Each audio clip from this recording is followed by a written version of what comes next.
Hello everyone, I am Professor Biswajit Das, currently heading this Center for Culture, Media and Governance. I welcome you to this lecture on community studies, a global experience. As all of you know that community has been studied, theorized, even understood in different ways. So this lecture is part of your paper on community, media and society. This module will make you familiar with the idea of community and its theoretical underpinnings across cultures and societies.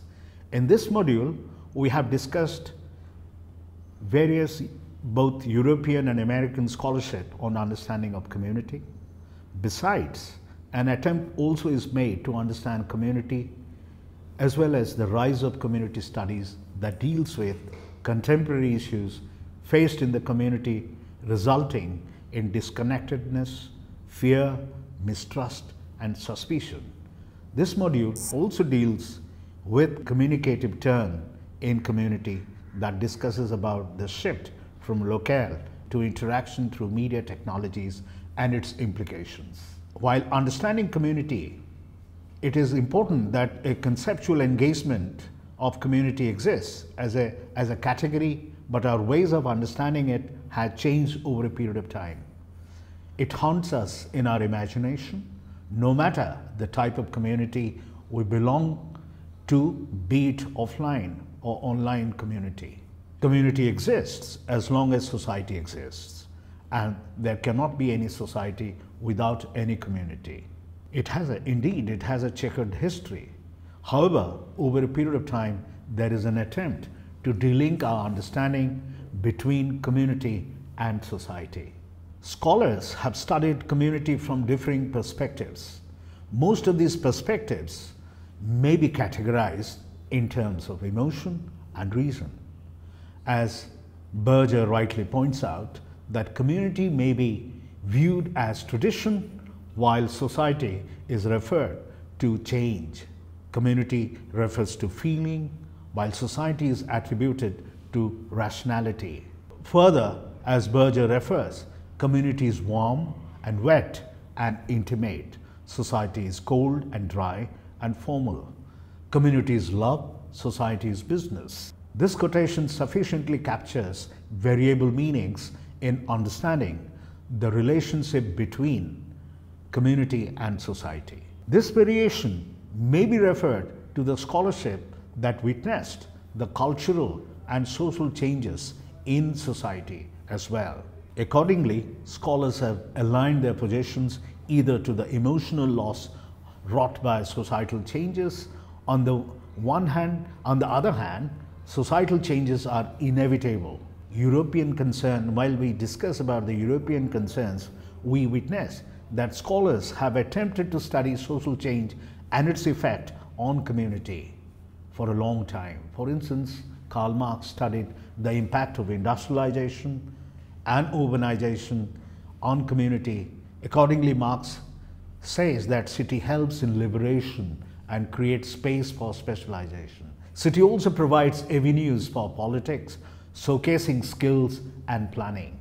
For Marx and Engels, this transition is from tribe to the state. However, not all cities undergo such transitions or transformations. Some cities still retain their primordial loyalties and bonding with the community. As Tönnies points out, community may be referred to Gemeinschaft, that is village or community, and Gesellschaft, that is association or society. For Tönnies, the former one is an ideal type of community, as this type refers to simplicity and boundedness, in comparison with the later one that refers to formal relationship and competitiveness. Other scholars also echoed the similar feelings, such as Durkheim, who contrasted the terms in terms of mechanical solidarity and organic solidarity. The former one, of course, one subscribes to the notion of collective conscience, customs, rituals and beliefs that resulted in social bond. But the later one referred to differences caused due to occupational specializations, and interdependencies that leads to an organic solidarity. Unlike Tony's, Durkheim was optimistic that urbanization has a positive effect on society and creates a space for individual freedom and choice besides complexity and problems. While Tony's romanticized the notion of community and lamented over the erosion of values and loss due to social change, Durkheim visualized the sense of individual freedom and highlighted individuals' capacity to cope with social problems. George Simmel had a different take on the chaos of urban life and highlighted a pathology of urban life in contrast to Durkheim's optimistic note on urban life. Interestingly, while most of these scholars in Europe have been postulating the essence of community on the basis of their observations, Weber went a step ahead by justifying the need for empirical verification, as not all societies are uniform across time and space, and there are communities within community. Weber developed an ideal type as a marker, what he referred as full urban community. Weber had a considerable difference with scholars of his time, and he did not see city as much creative, however, has a prominence due to politics and economy that resides in the city. From the above discussion, we observe that not all the scholars subscribe to any common viewpoint regarding urban and rural life in Europe. While there is considerable disagreement over the term community in Europe, one witnesses a completely different experience in American scholarship. As American society witnessed a continuous flow of immigration of people from different parts of the world, the challenge was to forge a sense of community on the basis of immigrants settled in different locations and cities. While discussing about American concern about community, we find one of the most prominent scholar, Robert Ezra Park, one of the pioneers in studying community in American societies, who emphasized the need to understand community from a human ecology perspective. For him, the life of city has both moral as well as physical constituents. Human ecology constitutes of man, community, and man's relationship with other man.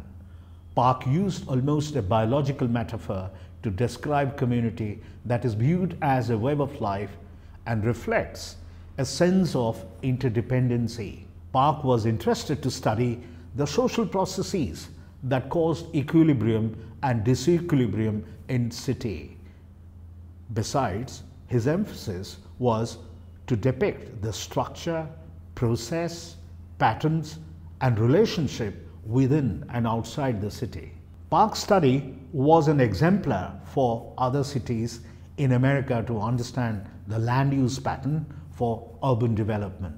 Similarly, Louis Wirth, his study highlighted city as a permanent settlement, dense and large, with heterogeneous composition of population. In fact, Louis Wirth too sees city as a place of freedom, but laments over loss of traditional values due to urbanism, and cautions that all the positive effects of urbanism may be overtaken by the problems faced in the city in the future. Louis Wirth emphasizes urban planning as a prerequisite to the planning of city. While both Park and Louis Wirth highlighted the differences between rural and urban, other scholars see it as a continuum from rural to urban life. While these two scholars attempted to study the transitions from rural to urban cities, their distinctions were based on differentiating one from the other instead of looking at the continuum between the two. For instance, Robert Redfield studied it as a continuum between the two and emphasized on the evolutionary aspect of community. Through intensive ethnographic fieldwork, Redfield justified the connect between the two, what he refers as folk-urban continuum. This may be observed in different parts of the world. One can look at our cities from this angle as well. The development of cities in the post-independent India is a case in point. The interstate migrations and rural-urban migrations in India after independence shows that there is a continuity between their past belongings and the present. Even though these migrants move to the city, but city may be interpreted as a collection of folk vestiges governed by folk norms and beliefs. Although urbanism affects to some extent, but the primordial loyalties in terms of kinship, family, and class are visible. However, there are variable instances of behavioral patterns along with dimensions of the continuum between the rural and the urban one can witness. Hence, it has to be viewed as a continuity rather than isolated wholes. In fact, one of the weaknesses of modernity is to segregate between the urban and rural communities. While studies highlighting on urban community emphasized on the idea of secular outlook, lifestyle, rationality, and nonconformist behavior, the studies on village life was more projected as conformist, isolationist, collective conscience, and similar lifestyle. Such distinctions are fallacious over a period of time due to mobility and continuous exchange between the two. Most of these studies are grounded and based on empirical observations rather than abstract generalizations. Even scholars have gone to an extent to study the essence of communitarian feelings and structure among various ghettos and delinquents in society. For instance, William Foote White's pioneering study of slums is an interesting example of locating community, structure, and culture in slums. White emphasizes that people not only keep their contacts with their peer groups, but also connect with older generations within family. He in fact emphasizes that for any intervention within community, it is essential to know the structure and patterns of behavior of community. During the time of crisis, for survival and resilience, the members primarily relied on family members being the primary group within community. However, along with expansion of community and its interlinkages, the way of understanding it also changed. Hence, any recourse to generalization and replication is a matter of suspect due to availability of first-hand observation and data through census and other sociological research on community. Further, we see the growth of suburbanizations and the continuous movement of people due to social mobility affected the theoretical comfort provided by Chicago School of Human Ecology as propounded by Robert Ezra Park. Although scholars such as Hawley try to extend the work of Park by introducing the idea of growth and survival in the social system of community, his view subscribed to a collective concern but not as individual engagement within community. The idea of communitarian concern to engage with community along with studying community as a system no more provided theoretical comfort for studying community as more and more scholars engage with structures, power, dynamics, and class formations within community in American society. Scholars such as Robert and Helen Lynn studied on representative American community. These scholars attempted to capture the way basic needs are fulfilled within community and how class and political power structures affect due to social possessions acquired within community. In fact, Lloyd Warner's classic study on Yankee City is a case in point. In this study, Warner not only described the integration and stability and integration within community, but also class and class structure. Warner's findings are very significant, where he refers to the linkage between social structure and social class within community. Later, other scholars extended the idea of Warner to understand social mobility within community. Now, we talk about community of interest. Ever since, you find that much has happened ever since in understanding community, as well as development of community formations. Community has transcended the idea of locale, and we carry it wherever we go to fulfill our self-interest. This has been possible due to formation of community through associations, imaginations, and interpretations that could be possible through media technologies that transcend the space and time in understanding community. The shift from locale to interactions provides a renewed meaning to understand community. Scholars highlighted that though we are able to communicate all the times, but that does not necessarily allow us to share understanding, insights, wisdom, and hearts. Berger, in the similar vein, goes one step ahead by reflecting that media technology brings anonymity and meaninglessness in social relations. Social interactions may allow communication, but that builds a solitary community with a limited interest, whereby the process of individualization does not allow one to engage with other communities. Hence, the idea of trust, accountability, and commitment falls short and confined to individualized community and interest. It is against the idea of protecting common good instead of promoting an individual good. The idea of consensus building on common issues becomes a major challenge in the community, as these individualized communities are based on self-interest. Hence, any dialogue or to create a conversation becomes a challenge across communities. Neither individualized community provides an alternative explanation, as failure of communication or interaction may result in disconnectedness in society that may result in fear, as highlighted by Glasner.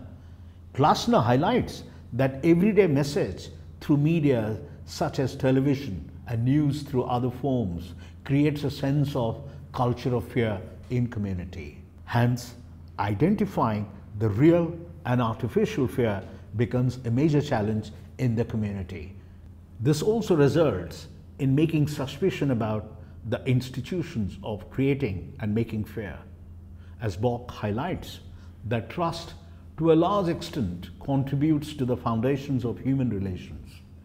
But when it becomes a suspect, it results in the collapse of the institutions. In a way, the idea of distrust emerges due to lack of integrity and lack of respect for common good in community. This may result in either way, leading to frustration and anger in community. Such emotional outbursts are caused due to feeling of hopelessness and along with rise of social problems in the community. Any aggression in this regard results in causing victimhood in the community. Hence, to create a social and civic engagement within community becomes an onerous task. In fact, scholars have been studying to explore the futuristic sense of community. For instance, Putnam and Feldstein's study on 12 communities highlights that in order to build social capital at the individual, society, and community level, it is important to build personal relationships at all fronts that will result in participation, be it for local needs or societal common good.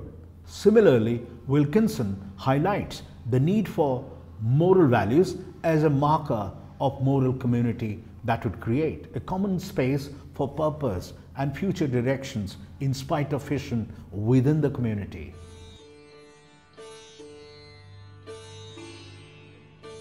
As we discussed earlier, one of the major weaknesses for causing moral, social, and political problems in the community is due to lack of communication. Hence, any improvement in the channels of communication, be it at interpersonal level, individual level, and societal level, would automatically lead to strengthen the bond within community. Wherever physical proximity is not possible, interactive media technologies are a help in creating awareness for community action. As more often physical spaces are dissolved, computer-mediated communication can be of help in recreating the space socially.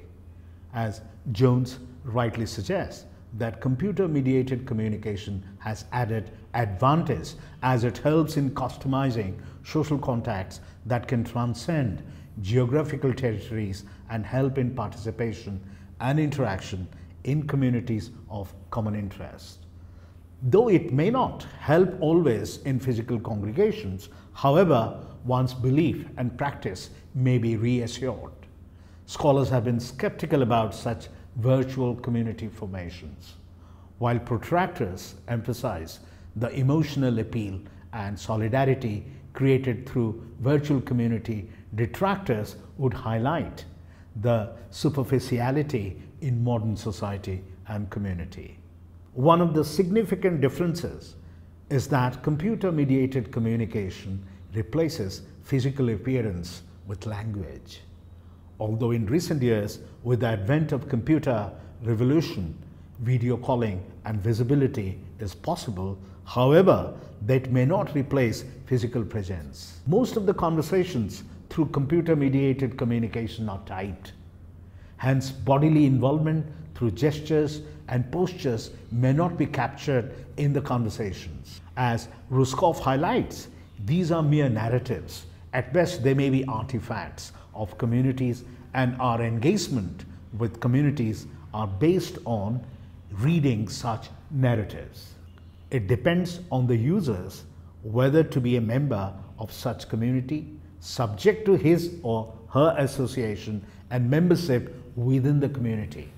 The advantage of being a member of online community is it remains with us. No matter wherever we go, we can always carry these connections with us. It also helps us to disguise our primary identity. Indeed, it may create a false identity for ourselves. Thus, one of the major challenges we encounter is between self and identity in the online spaces or online community. As Seri Turkle highlights, these online environments may be useful as places to acknowledge our individual diversity, self-reflection, and self-transformation. However, one needs to authenticate one's own self by returning to real world to solve real problems and strengthen offline community. Further, online community is very used loosely for any interaction through online.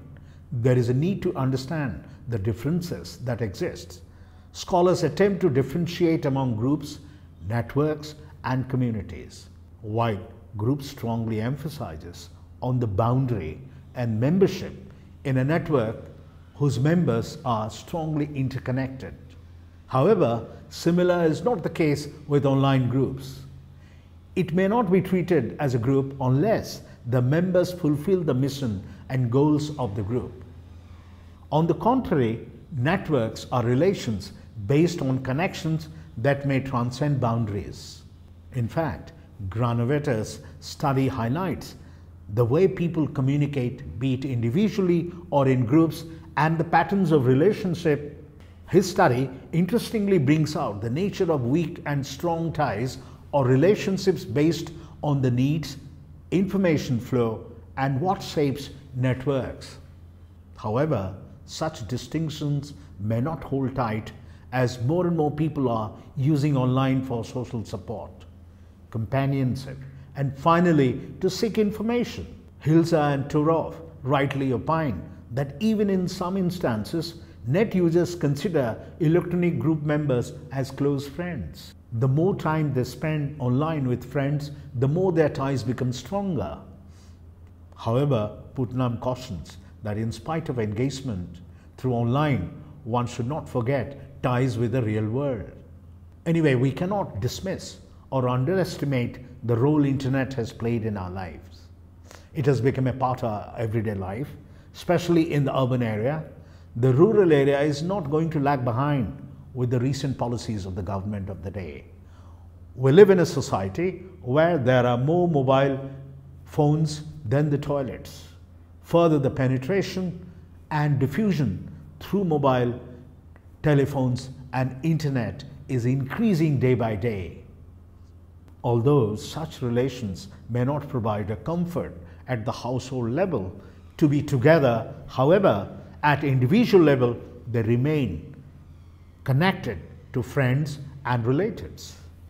As Wellman rightly points out, that we move from a group-based community to a network-based society, which he refers as decoupling community and geographic propinquity.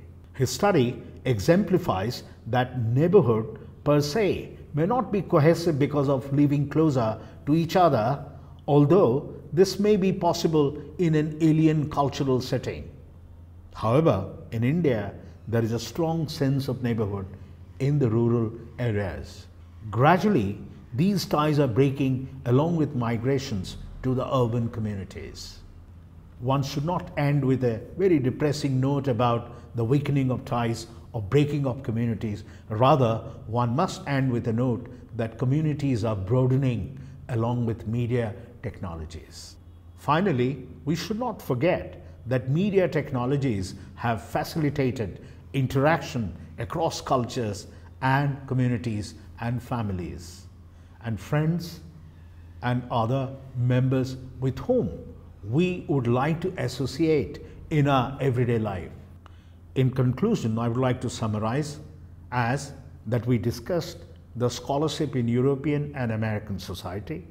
From the discussion, it is clear that we all want to belong to community, but the transformation in community are not easy to digest. Scholars have lamentations over loss, nostalgia, and romanticism about community.